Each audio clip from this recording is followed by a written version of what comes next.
Would it be in accordance with the Constitution for the president to order the Department of Justice to prosecute someone on the basis of the race? Answer the question. Answer the question. Answer the question. Answer the question. Answer the question. Answer it. This is why no one likes you, Pisco. Yes or no? Yes or no? Yes or no? Yes or no? Yes or no? Frequent frenemy of the show, who's with us right now, our friend Pisco. Woo! Pisco, what's happening? Let's see if I can, there we go. We do that. Oh, look at this. Look at this.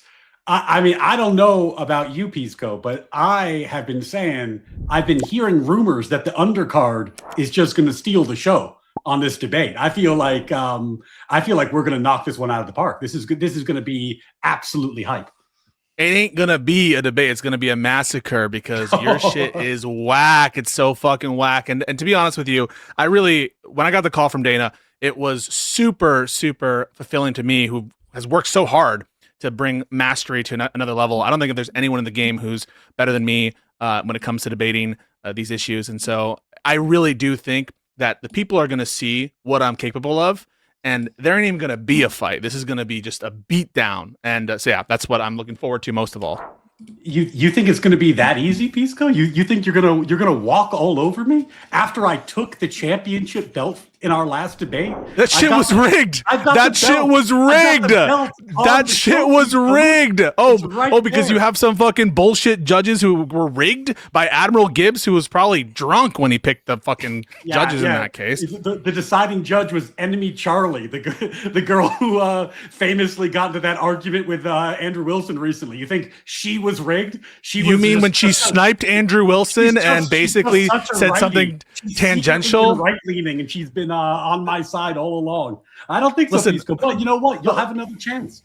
You'll have another chance. I don't know how you bring it. You have satisfaction from like rigged wins. You must be like some person who like really, really wants the participation trophy in any kind of activity that you are a part of. But that was a beatdown debate that we did have, and the fact that the judges that were rigged, voted for you in the favor, it means nothing because the people are going to be the judges in this particular debate. I don't give a fuck. Everyone will see exactly what I'm going to do to you, and it's going to be sick. It's going to be sick. I mean, you're here as a centrist defending totally untenable policies from the Trump administration, and on the biggest stage that I've ever been on, in front of maybe the largest crowd I've ever been in front of virtually, it will be devastating for you, and you'll have to delete your channels. And Pisco, I think you are going to look back at this moment with a lot of regret about the stuff you're saying right now. But we're going to have fun, buddy. It's going to be good. It's going to be really fun. Did you want me to bring this up? Is this something? Oh, yeah, this would be great. So Pisco, what is this? Some kind of ambush? Yeah, I don't need a fucking... I just wanted to ask you, Pisco, because we've always, I thought, had a pretty good relationship. I thought we had a pretty frenemy type relationship. Would you say, Pisco, that I debate in good faith? Is that how you would describe me? No, I wouldn't describe you that way. No, you wouldn't? No.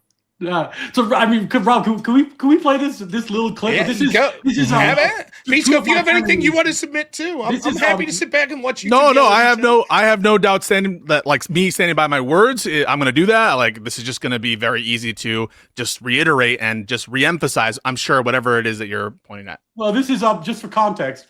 Mike up there, Mike Fake Ryan is Mike Two Trees, a frenemy who I often debate, as I think has been on a number of panels. Who beats you down, who triggers you. That's why you're so mad that you watch this. Mike's track record. So by the way, this is the equivalent of Bill Belichick going and doing the secret cameras that he did. I forget what other team it was, but that's what you're doing right now. It's fucking crazy that your public stream is public. That's fucking wild. Oh no, I'm just saying I don't need to fucking watch your shit to know where you're gonna come from. This is what Mike and Pisco. I'm not even going to do their tactics, but this is what Mike and Pisco said about me after they were done with their strategy session, trying to take the belt from me. So let this run, Rob. You have to hit play. I don't have access. Okay.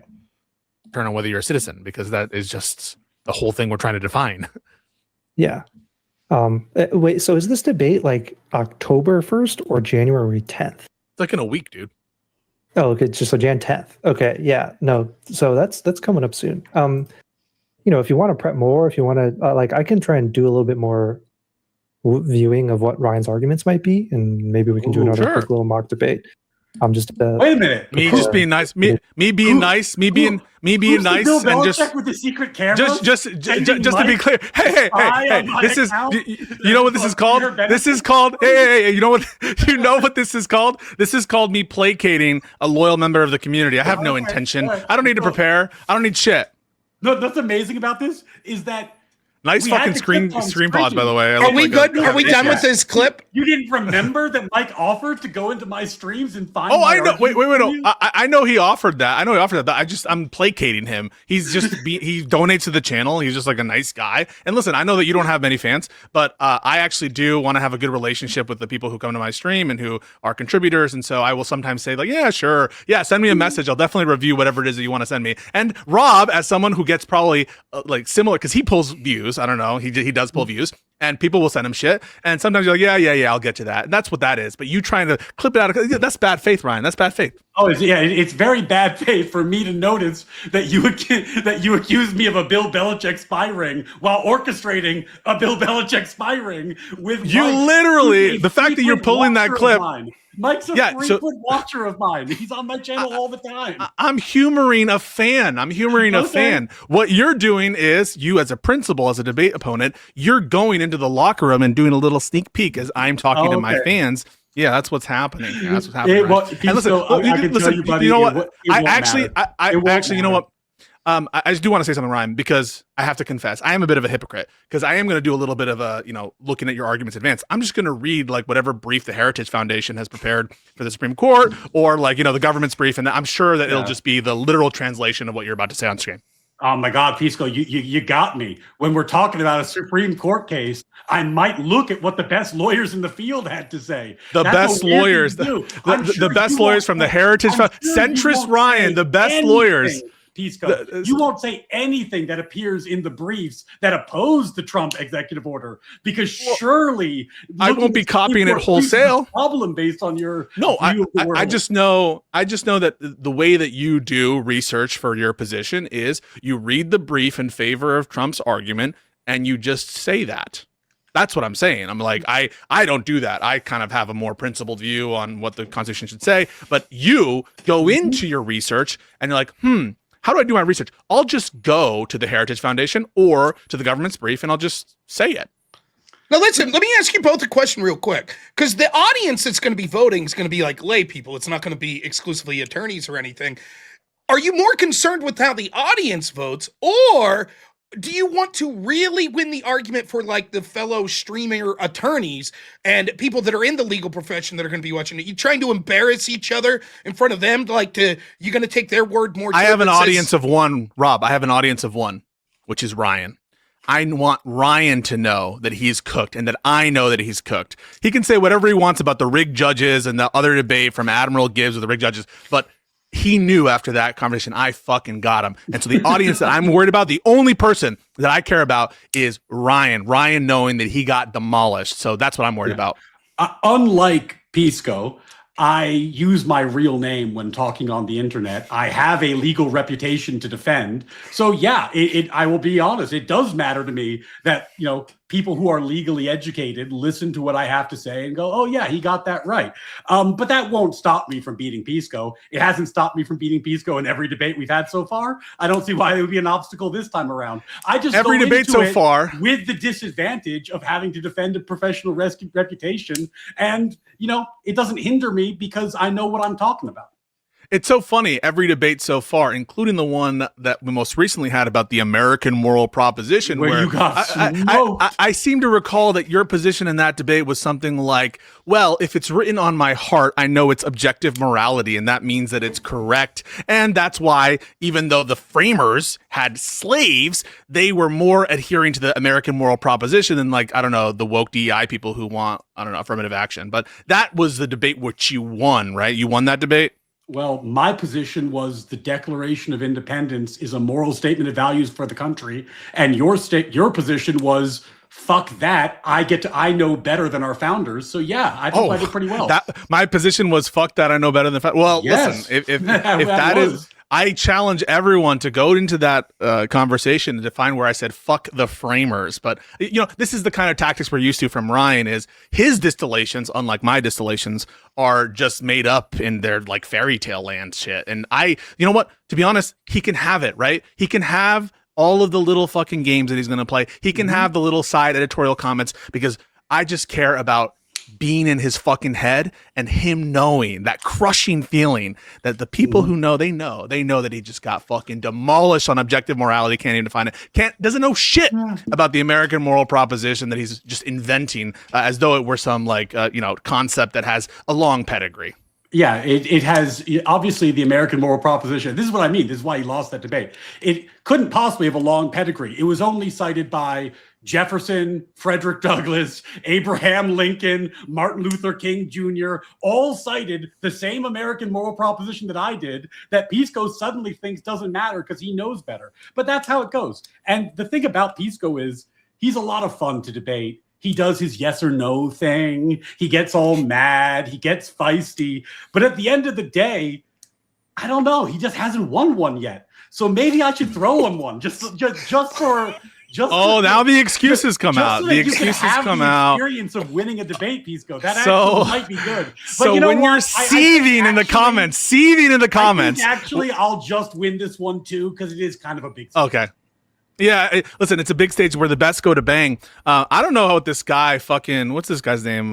Who's the announcer guy? I forget his name. Ben Swan. Can we the talk great about Ben that? Piece of ass. This piece Rob, of ass. Can we talk about this for a second? It is fucked up to have a moderator that much better looking than us. That's true. That's well, like, I mean, I'm here now, so you guys get a cursor. Yeah, Pisco, we're just gonna get fucking mogged on stage like all night. It's gonna be rough. Yeah, but the guy's like, he's gonna be like the situation from Jersey Shore. Like, what the fuck does he know? What the fuck does he know about any of these issues? It sounds like he's just like an actor or some kind of like news guy, or maybe he's a conservative. He's probably some fucking.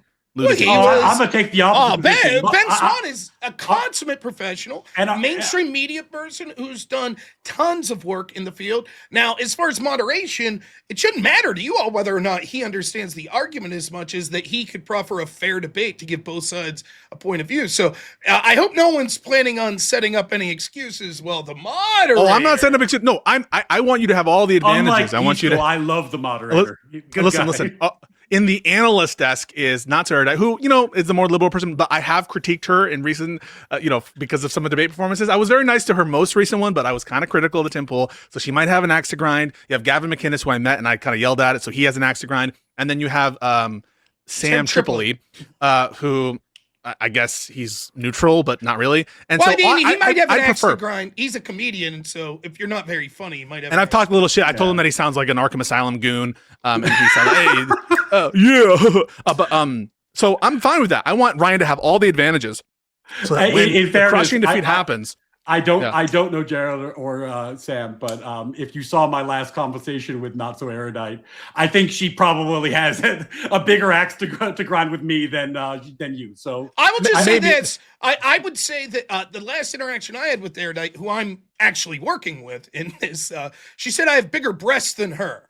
So that's how that's gone between us. So she'll be a professional though. It's gonna be good. I know she'll be a professional. I trust Kyla to be a professional there. What I expect though is when Gavin McInnes and Sam Tripoli say Ryan cooked, Ryan's gonna be like, I won because the fucking very balanced analyst squad all agreed I won, and that will be very. The thing is, I don't care, Ryan. Are you saying Gavin Sam McInnes? Tripoli can't be trusted? What are you saying? Sam Tripoli. You're saying Sam Tripoli can't be trusted to be fair? Sam Tripoli's so unhinged. He tried to like kill Red Bar. He tried to kill Mike Red Bar because he's so fucking unhinged. I mean, this comedian dude, like, this is part of Joe Rogan's like. Have you heard of the Joe Rogan Texas comedians here?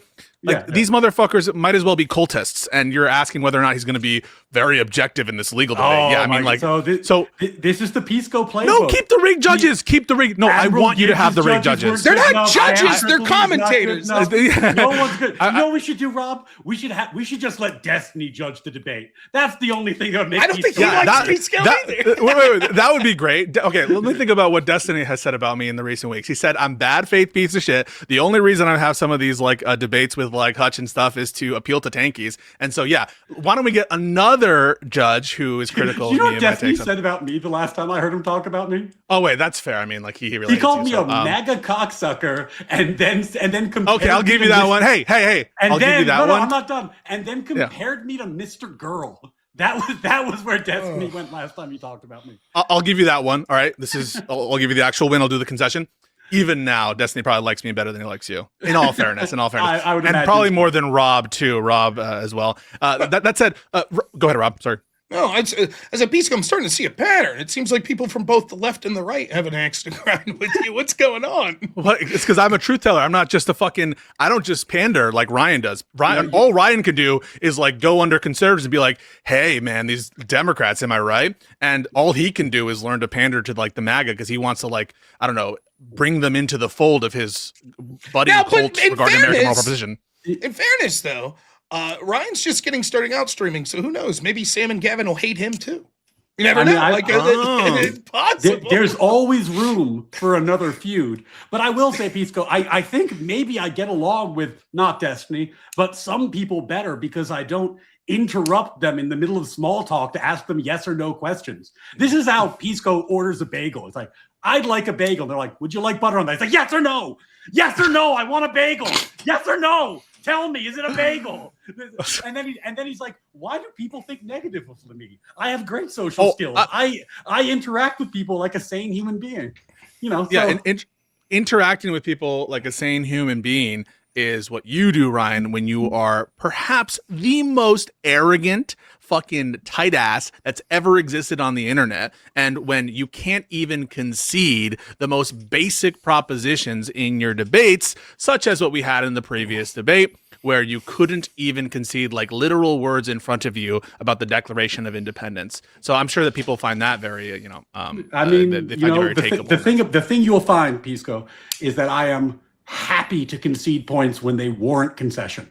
The problem is you don't make a lot of points that warrant concession. Oh no! So there's a first time for everything, Pisco. Eventually you'll say something that it's worth conceding to.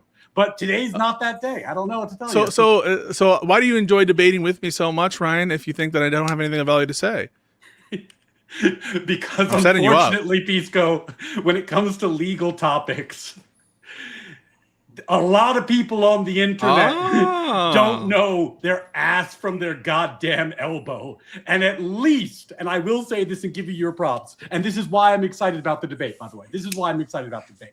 As much fun as I have making fun of Pisco, I don't think there's anybody in the Twitch political space who knows the law from the left perspective better than you. No, seriously. Hey. I don't think there is anybody. So when I win, then I've beaten the best. Then you've hit the apex. Left. You've hit the apex. Well, I'll give you your flowers as well, Ryan. You seem like a family man, a decent man, and your arguments. Let me think. Your arguments don't make me want to hang myself all the time. That said, I will suggest to you that one thing you maybe could do to prepare a little better for the next discussion that we have, for example, on the Trump immunity decision, is to do maybe like any background reading whatsoever on the substantive cases that Roberts is citing, instead of just adopting wholesale what the justices are saying in any case. So listen, I appreciate is hysterical because Pisco, I invite anybody, go listen. It's on my channel, it's on Pisco's channel. Go listen to the debate. One of the things that happened in that debate is that Pisco took a position that the actual lawyers who were actually litigating against Trump said was not legally viable in oral argument. And Pisco's like, this is the position. And then I don't even know what you're referencing. I read him the quote where they admit to Justice Gorsuch this is not a viable legal argument. Pisco's like, Ryan doesn't do his research. I don't even know. Ryan I don't believe what he's talking about. I don't believe your rendition there. But no, I am looking forward to the debate, Ryan. I think that this is in between the Jews are evil debate and the women shouldn't vote debate. This, I think, will be perhaps the most exciting debate for the people who actually care about politics. That said, props to Anna Kasparian and Just Pearly Things. I mean, that's a huge debate. And I encourage everyone to watch each and every one of those bouts, even though I think that ours will be the best. Real quick, all I have to add is this, like, I am heavily interested in legal debates. It seems crazy with all the streamers that are in sort of the legal sphere. It seems like you would assume there'd be far more like online legal debates. So I'm hoping that this really gets the ball rolling, because there's a lot of very interesting voices out there in the legal sphere online on YouTube. And it's almost like they're in like an isolated arena. They're not really debating. So I hope this gets the groundwork going for that and encourages people to come out to World I War wonder and why. Because speaking of Destiny, did you see, Ryan, when this guy, the Law of Self-Defense, and then who's the other motherfucker? Good Logic showed up to discuss the strikes? I did. I actually, my chat told me about it, but I have not seen it. It's because, frankly, just like you think that I'm like the pinnacle, I guess, of Twitch politics when it comes to legal stuff. From the left. They really can't do much better than you, Ryan, because when they go onto these individual debates, it is so embarrassing that they have to leave early or say things like, "Oh no, bombs can't cause shipwrecks." It really does, strain credulity. And there's a reason why they don't show up to these debates, and I think it has less to do with like, I don't know, they're not aware that those opportunities exist, and more to do with like they know that they're out of their depth. Well, on the flip side, I debated immunity with Destiny 3 times.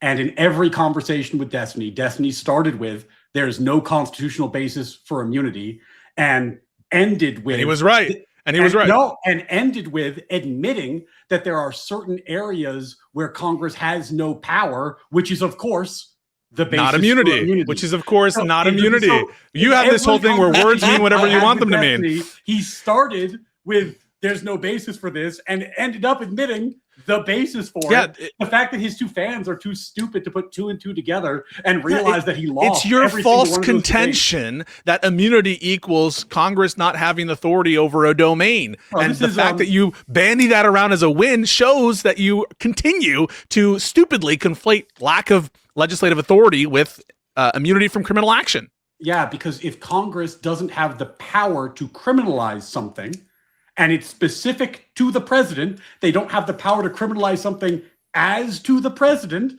then the president is immune because Congress can't. So says you. Yeah, because you're just using a colloquial definition of immunity and trying to pass that off. I love people. You're like, you're just colloquially using the definition used by the Supreme Court. That's crazy. How could you colloquially so literally, use the Supreme Court not. The opinion that you cite, Amy Coney Barrett's opinion, has a sui generis definition of immunity mapping onto the majority in that case, and you have to deal with the argument in its strongest form, which is that immunity doctrine, right? Immunity as we mean it is something different than you mean it. So just get over the semantic hump, and you continuing. Let me just finish this point. People are so fucking stupid. Let me just finish this point. Inability to be prosecuted is somehow different than immunity in some meaningful way in Pisco's mind. No, it is, and if you were good faith, you would listen to what people like Destiny and I say about the difference between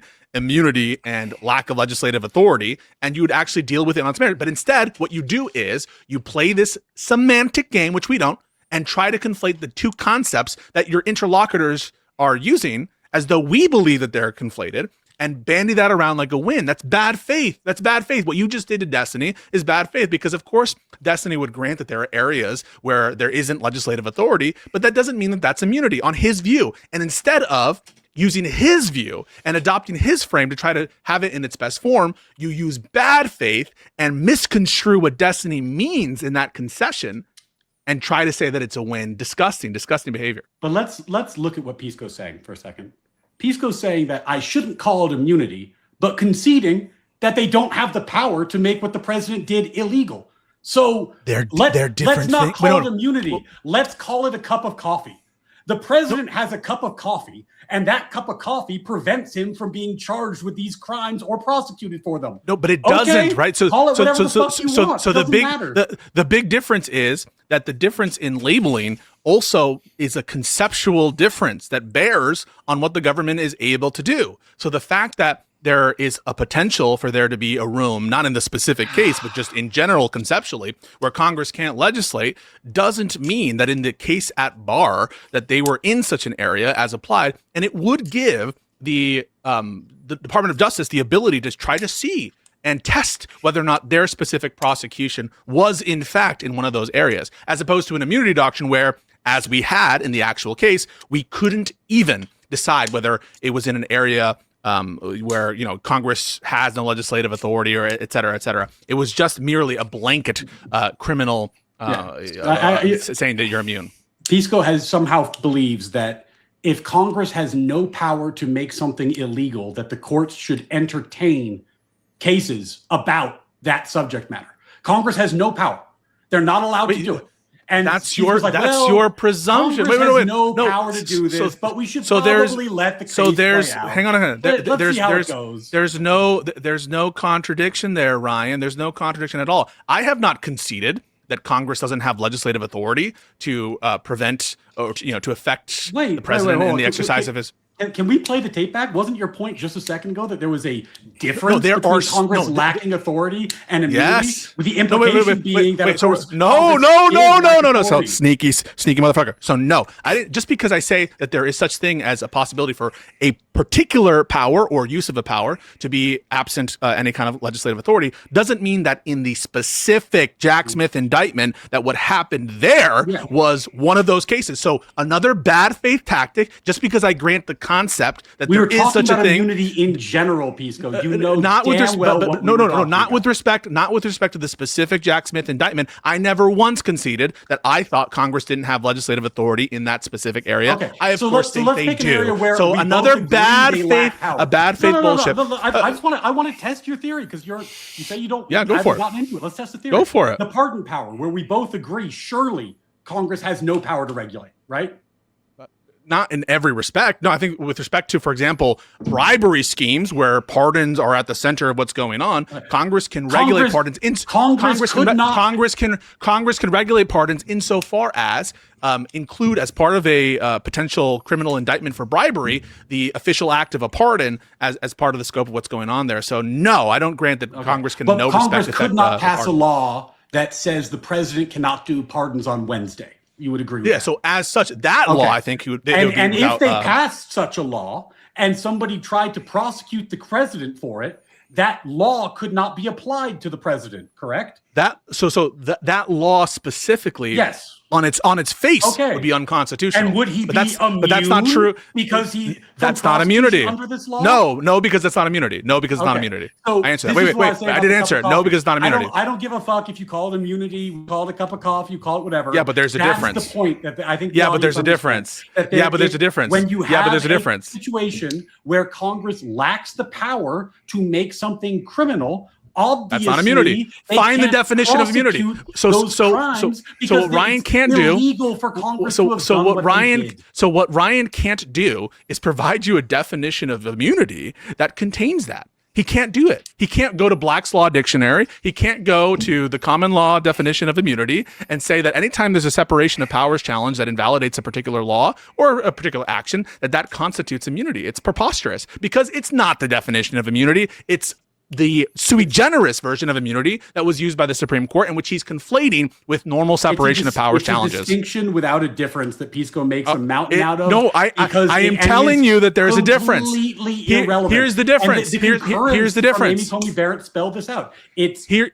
You can't charge them and the right to interlocutory appeal. That she said it, that's what it is. And I don't, honestly, at the end of the day, if the best you have is a pedantic semantic argument. It's not pedantic. Wait, no, it's not pedantic. Even though you have agreed. Yeah, because you want to change. You're like the libs. You're like the fucking woke libs. You're like the woke libs. Like, oh, let's have gender mean anything we want. Let's have these other fucking concepts mean anything we want. So you have no way to actually cite a definition of immunity that backs up your point. And it's not just a pedantic semantic difference. The difference is huge because in the one case, the court is actually going to inquire as to the legality of the underlying conduct or the law in question, which wasn't done in this case. What happened in this case is we're not looking at the relative viability of Congress legislated in this domain. All we look to is whether or not the actions pertain to things within the president's core exclusive authority. And so rather than make a judgment about whether Trump did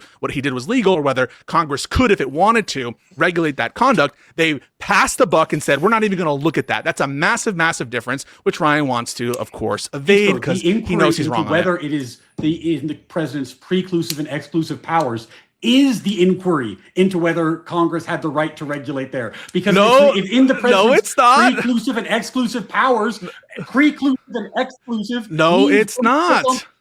So here's the question, right? So if let's go back to what do you think preclusive and exclusive means? It's with respect to which branch of government has authority to make a determination, but it doesn't. But it doesn't. Preclusive meaning what? No. Preclusive meaning what? Preclusive meaning no one else has it. No one else has it. Exclusive meaning what? No. Stop. Exclusive meaning no one else has to do. But hang on a second. So Ryan, wait. I just answered your questions. I just answered Ryan. Bad faith, Ryan. I'm going to now address your point because you can find areas of where the president is ordering stuff, which you will call illegal. So here's an example, right? So if the president does what he does with the Department of Justice, he orders a prosecution in his conclusive and preclusive authority on the basis of someone's race. He says, go after that person because they're black, constitutional or not. In other words, illegal or not. Answer. You have to specify illegal what you or not mean by illegal. Do you mean against the Constitution? Unconstitutional? No, illegal. In accordance with the Constitution. That's what I mean by illegal in this context. In accordance with the Constitution. Would it be in accordance with the Constitution for the president to order the Department of Justice to prosecute someone on the basis of the race? Answer the question. Answer the fucking question. Answer the question. Answer the question. Answer the question. Answer it. This is why no one likes you, Pisco. Yes or no? Yes or no? Yes or no? Yes or no? Yes or no? Yes or no? Yes or no? Yes or no? Yes or no? Would it be constitutional? Yes or no? Would it be constitutional? Would it be constitutional? Would it be constitutional? Would it be constitutional? Would it be constitutional? Here is the difference that Pisco is hoping the audience doesn't understand. Would it be constitutional? Would it be constitutional? Would it be constitutional? Would it be constitutional? Would it be constitutional? Yes or no? Yes or no? Yes or no? One, yes or no? Just let him go. Okay, I'll make sure he gives a yes or no. I will, but leave him go. One is, could you go to court and get an order that says the president must be stopped from doing this because it is unconstitutional? In that case, the answer is yes. The second question is, could you later go to court and prosecute the president for a crime for doing that? In which case the answer is no. So it depends on which legal action you're talking about. But yes, I agree with you. You could go to court and get a TRO or an injunction to prevent the president from doing that because it's unconstitutional. Wait, but I thought it was in his conclusive and preclusive authorities. I thought it was in his conclusive and preclusive authorities. So you're telling me that something, wait, you're telling me that the courts could order, so this is what Ryan is trying to tell you, that the courts could issue an injunction as to an action which is in the conclusive and preclusive authorities of the president. Is that right, Ryan? Pisco, can we back up? Answer the fucking question! You fucking bloviating fuck! Yeah. Answer the question! Give him a chance. Yeah. Pisco, there is a world of difference between a criminal prosecution and what's happening in the example that you laid out. And here is the difference. In a criminal prosecution, the question is, does not what I asked, not what I asked, not what I asked, not what I asked, not what I asked. Let me finish, and you can make your point, I promise. Have this authority? And the answer was no, because it's the president's conclusive and preclusive authority. The question you're asking now is whether the Constitution as a whole has been violated, which is a different question. So because you're asking different questions, you get different answers. Okay, give Pisco a chance. Go ahead. Okay, so the question is very simple. Can the judiciary, a creature of statute, say a lower district court, whose injunctive powers are also a creature of statute in that Congress has given equitable powers to the court through vesting statutes that give them such authority, could the court issue an injunction into an action which is in the preclusive and conclusive authority of the president, and it's calling for a yes or no? I believe that would go to the Supreme Court for the reason you just said. But yes, in this instance, I think that you could probably get an injunction in that context, but you could not get a criminal conviction for the reasons I've explained. So the mere fact that on the Supreme Court's view, that something is within the conclusive and preclusive authorities of the president isn't enough to know that Congress, quote, can't legislate in that area because you just granted that they could. What the difference is, and that shows you the difference in that I was trying to say in this entire time, the between the question of whether Congress can legislate in a sphere and criminal immunity. And this just beautifully exposed it, because he does say, Ryan just said, that there are ways in which Congress can directly regulate the conduct of the president, notwithstanding the fact that it's in the conclusive and preclusive authority. In what respect haven't you? Congress enacts these lower federal courts. They give them injunctive powers. I said the Supreme They're creatures Court of would have to be statute. the one to do that. That's why I said it would have to go to the Supreme Court. Wait, in virtue of, so only the Supreme Court could issue an injunction as to the president? Probably, yes. I mean, why? What's the basis of that claim? Because the Supreme Court is created by the Constitution, not by statute. No, but the vesting clause of Article 3 says, the judicial power of the United States shall be vested in one Supreme Court and in such inferior courts as Congress may from time to time ordain and establish. So the judicial, stop. I'm not done. The judicial power is vested both in one Supreme Court and in such inferior courts as Congress may from time to time ordain and establish. That is where the judicial power lies. And so what is the basis to say that the Supreme Court is the only body just because you invented if it's established by the Constitution, they're the only ones who can do it? No, where is that? That's just, you just made that up. When you have a clash of constitutional issues of this dimension, it's going, obviously it's going to start in the lower courts. It's going to work its way up. I think the argument you raised is one that would be raised and would be litigated. It ultimately would go to the Supreme Court, who would decide the issue. And because the Supreme Court decides the issue's off the table. It's not, I don't think it's actually that complicated. Sorry, the question is only why you think that there's a distinction between which court can order the injunction, the Supreme Court or any such lower inferior court that Congress may from time to time ordain and establish. And it sounded like you're saying only the Supreme Court can issue an injunction in these cases. But the question is, why? Because you were raising earlier, Pisco, a separation of powers argument. And I was granting that it is possible that that argument would have some force, which would then mean that the lower courts would kick this up the chain because they were concerned about the separation of powers argument that you, by the way, raised. It was your argument. This is, to me, it's just a ramble. Like, the whole point of me issuing this hypothetical was to show you that, yes, Congress can establish rules in areas of equitable power for courts in which the courts or Congress directly through their various different decisions can affect and by extension regulate the conduct of the president exercising his conclusive and preclusive authorities. What would be the statute that was regulating the president's conduct in that example? Yeah, so we are establishing inferior courts. Yeah, so for example, the Judiciary Act. No, in my example, the Judiciary Act of 17. The Judiciary. I'm answering you directly, so you can't leave him answer, Ryan. Leave him answer. I'm answering it directly. You said which statute? No, which statute? No, which statute? I said the Judiciary Act of 1789. That's a statute. I answered your question. Okay. In the example where the Supreme Court issues the order, which statute?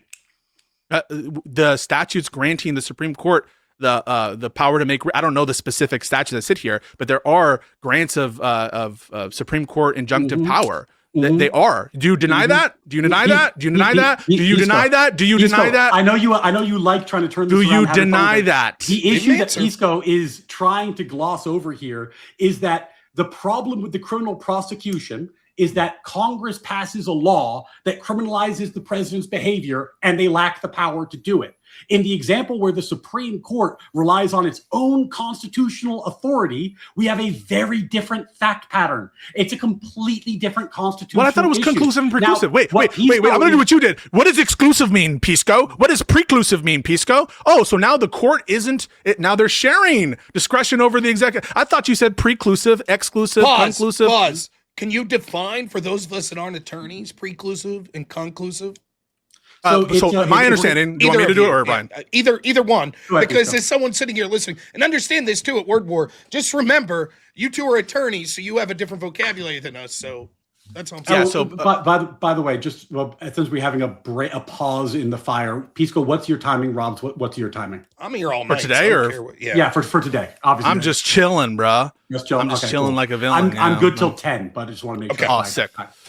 So I understand conclusive to be they're the ones that decide the issue finally. They conclude the issue. And preclusive means they, to the extent that someone else has made a different decision, they destroy those other decisions. Those decisions have no effect. That the what the president decides in the given context is the thing. It's both the final thing and it pushes out all the other things. Is that fair, Ryan? Is that basically what you're saying? I think that's more or less fair.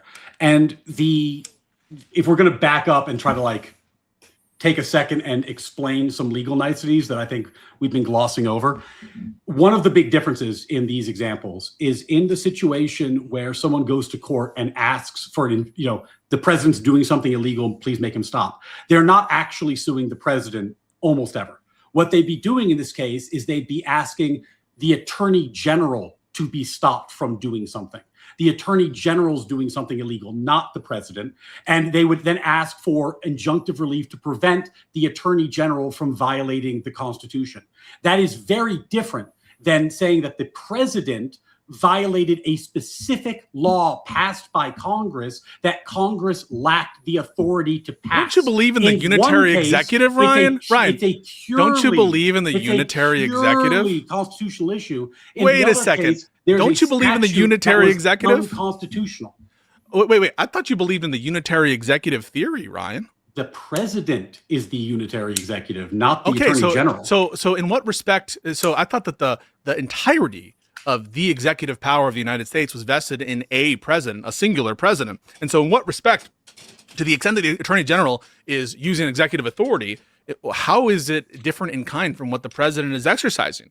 Such that it would apply, that you can do this kind of inelegant exception that you just invented out of thin air.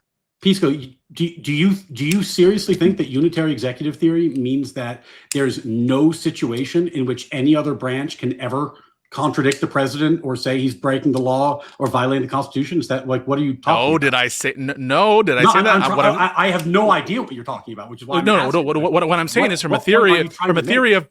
So it sounds like you're suggesting that when the attorney general exercises executive authority, they're not executing authority that's vested in the president.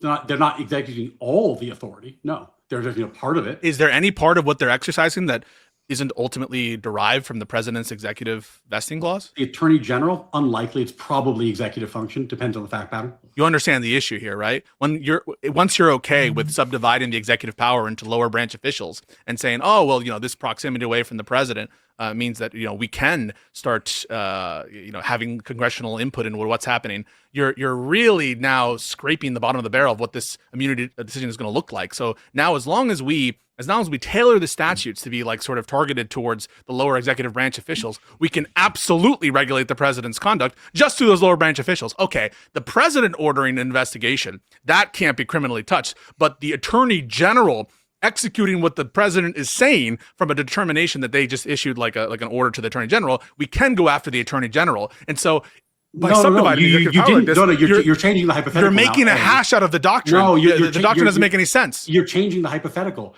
The hypothetical we were discussing is, could someone go to court and get a court order that says you, attorney general, are violating the Constitution because you are violating the Equal Protection Clause or some other constitutional provision. Therefore, you are directed to stop. Who is this court to say? That is the president entirely ordered. different. Wait, stop. The president ordered this. Let me finish the thought. That is entirely different than whether or not Congress can pass a law that would do something, and whether or not that someone can be prosecuted to that. The whole government is, of course, governed by the Constitution. The separation I'm not sure why. Because Congress was using a power that it doesn't have in the criminal prosecution context, which is not. Who is this court? Wait. If the president orders the attorney general to initiate an investigation, who is this court to order the attorney general not to follow the exclusive and preclusive and conclusive authorities of the president? This court gets to tell the attorney general, don't listen to the president? Is that what you're telling me, Ryan? Let's say. You answer that first, and then you can explain. I'm going to take the example and take it to the extreme so we can understand what I'm talking about. Okay, sure. Let's say the president ordered the attorney general or a general in the military to commit treason. They said, okay, you know what? We would like you, attorney general, to commit treason against the United States.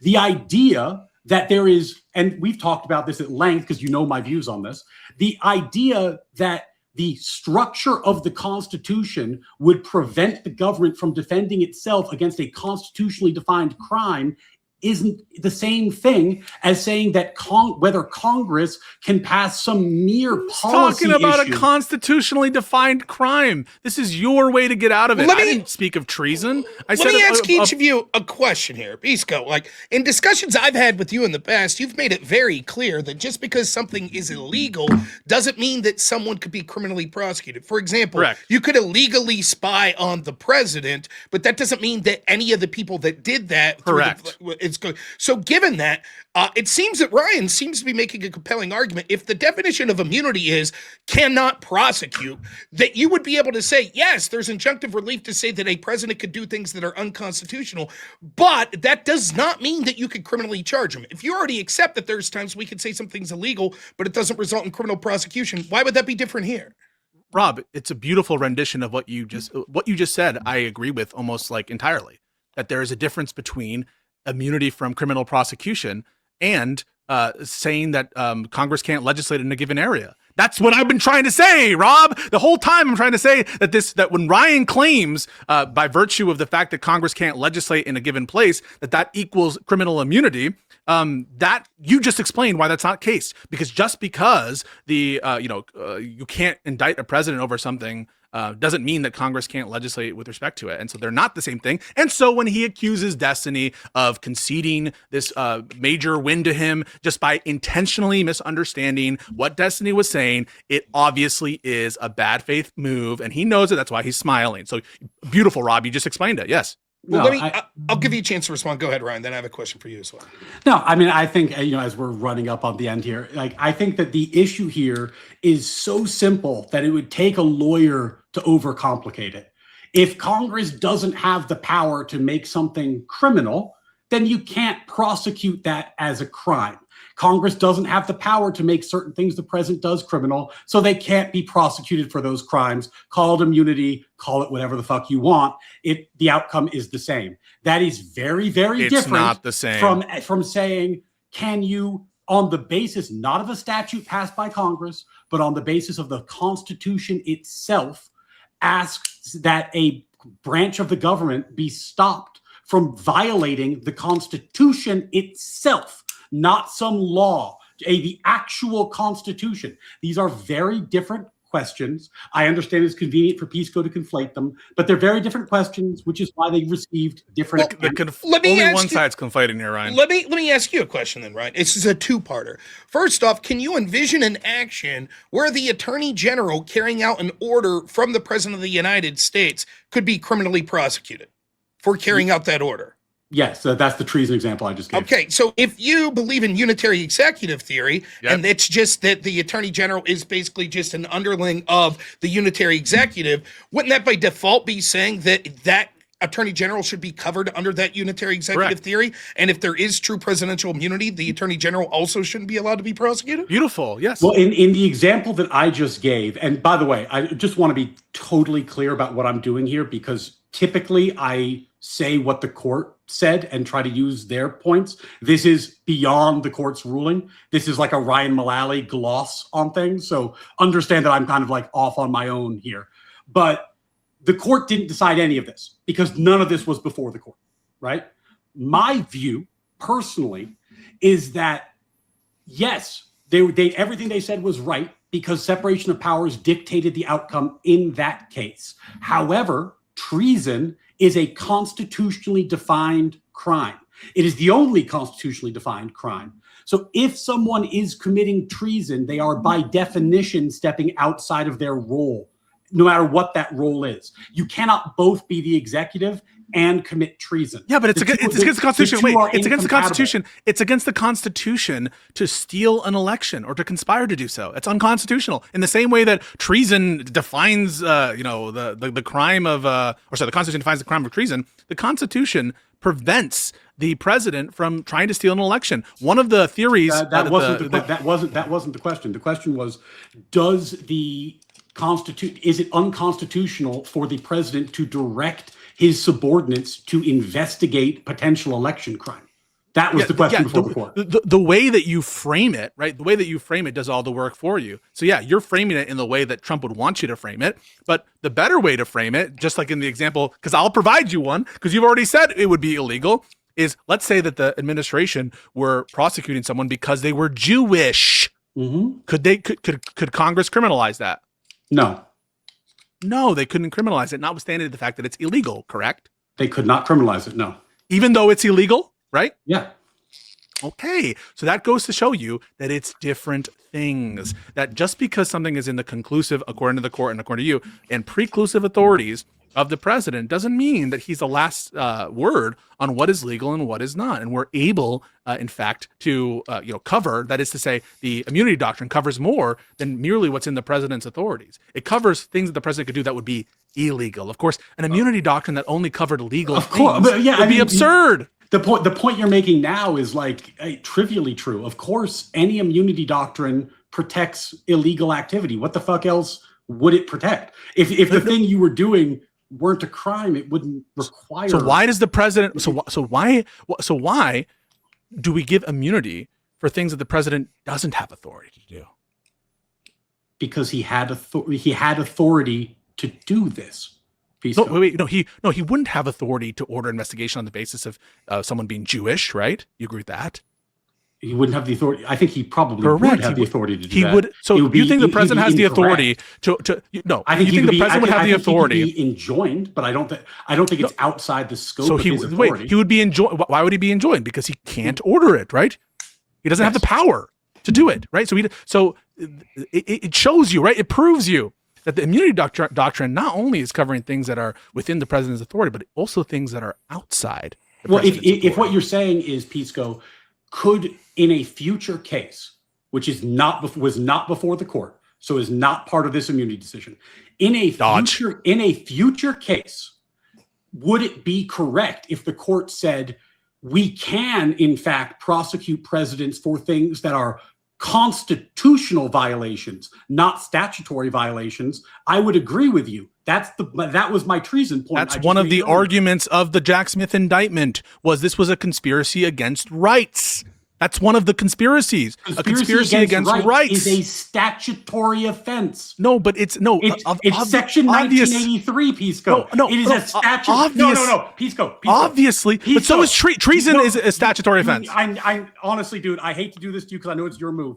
Is conspiracy to violate rights a statute passed by Congress? Yes, so is treason. Treason is a statute passed by Congress. But treason, unlike that particular crime, is defined in the Constitution. It's a statutory. It's a constitutionally defined crime. The Constitution does not enact a treason statute. It just defines the scope of what treason can be. It defines but you still need only permissible scope of treason. No, but it doesn't. Right, but it doesn't authorize. Exactly this. But it doesn't authorize. Else. But it doesn't authorize a indictment based on treason. You need to have a treason statute. That's why. Wait! Stop laughing. It's so embarrassing. I mean, this is embarrassing. So you agree, don't you? Just going to answer yes or no. That in order to have a prosecution for treason, there needs to be a statute criminalizing treason. Correct? There does need to be a statute because the Constitution. Okay, so would you say, that's statutory because there's a statute giving the cause of action? Of course there is. It's a crime. In the Constitution is the conspiracy to violate rights crime defined? It's not that the conspiracy against rights part is but who cares? Who cares? The rights are defined. Wait, no, the rights are defined in the Constitution. That's where the rights are. So there's an embedded constitutional element in the rights. Yes, but violating just like the treason rights is not a criminal offense freestanding. Violating equal protection. These are ad hoc distinctions. So what? So what that it's not defined as a crime in the Constitution? Yes, it is. Can you send someone to jail merely for violating equal protection? No statutes involved, no criminal laws involved. Okay, same thing with treason. Go ahead. Okay, and same thing with treason. Go ahead. Same thing with treason. Go ahead. Same thing with treason. Go ahead. Same thing with treason. Go ahead. I've granted this. Same thing with treason. Okay, so it's equal. So it's equal. So it's equal. Just wait one at a time. Leave Ryan finish it. Pisco, you get back in. It is not remotely equal because one is actually defined in the Constitution. The rights are defined in the Constitution. And the other is not. The rights are actually defined in the Constitution. And what the rights are defined in the Constitution. Totally lost the plot on here is that you can, of course, sue under the Constitution, not to put someone in jail, but to prevent a violation of the Constitution. What you cannot do is sue under the Constitution Why to that put difference? someone in jail. Why? That's just not how Hey, the wait, law. wait. No, I'm not. No one's saying that you can sue to put someone in jail. Don't be fucking ridiculous. First of all, although there are some, private criminal So suits. would it be possible? Because I do have a hard Okay. stop at 10. Can I give you the last? Oh, do you want the Let's last do last word word real quick, and then I wanted or do you want guys me to have the last word. Yeah, let's give Pisco the last word here, and then you guys can talk about this till you blue in the face. But I did have one more point that I wanted to make for you two. So I think what's been evidently shown is that there are these sui generis, these very special factors that Ryan is pulling out of his ass to try to distinguish why he would be okay with the court and Congress, by extension, stepping in when the president is clearly exercising some preclusive and conclusive authority, such as ordering the attorney general to do an investigation based on someone's Judaism. Then he's like, oh yeah, sure, it's conclusive and preclusive, but Congress and the courts can still get involved. Oh, that doesn't really sound like conclusive and preclusive. Oh, what's different? What's different is they're trying to do criminal stuff in the context of a former president, and it's not criminal. Yeah, that is a difference. That's what I'm trying to show. I'm trying to show that criminal immunity isn't the same thing as Congress being unable to legislate in a given area. That's my point. And this whole shit about treason being, he goes to treason because that's like the one crime that's specified in the Constitution, but who the fuck cares? You need a statute enacting treason anyway, just like you would need a statute enacting the crime of conspiracy against rights. There are constitutional definitions embedded in both of those statutes, but not perfectly. The treason statute passed by Congress also clarifies the punishment for treason. And so there's essential elements missing from any kind of treason prosecution that would need to be filled in with the statute from Congress. And so on all fours, this is just made up nonsense. The unitary executive thing falls on its face. Even Rob recognized the blatant contradiction in what he was saying, and Ryan struggled to distinguish. So I know there's no good time to end it, but Ryan, you do have to get leaving. So Pisco, I'll ask you quick, 30 seconds. What does this interaction show you for what to expect January 10th at Word War? First debate there. What do you expect? Any new thoughts based on this interaction? What do you think your prediction for that event's going to be? It shows that it's going to be a one-sided affair, that Ryan doesn't have a first clue how his whole theory of law pieces together. And just like he failed on Trump immunity, he's going to fail on birthright citizenship. He read the heritage brief, I'm sure. He read the fucking government brief. And that's what we can come to expect. What you can expect from me are hard-hitting questions that make him. I don't care about the MAGA audience that's there. I don't care about the biased and rigged judges that he'll probably put in there. The only thing that matters is commentator. Sorry. The only thing that matters is between him and I, he's going to know, just like he knew tonight, that he's completely cooked. Ryan, same question. You've had yet another interaction here with Pisco. Like, what's this give you to predict what will be happening January 10th at Word War? I feel great. I feel like the audience is going to understand the sort of pedantic semantic distinctions that Pisco draws don't fucking mean much. This is why he consistently loses debates to me, and it's why he'll lose the next one to me as well. Because at the end of the day, I'm going to be able to string together a persuasive case for my position. And I think the audience is going to be moved by it. I think the color commentators are going to be moved by it. The people at home are going to be moved by it. And the legal community is going to be moved by it. And we'll see what happens on the 10th in Atlantic City, live on the big stage.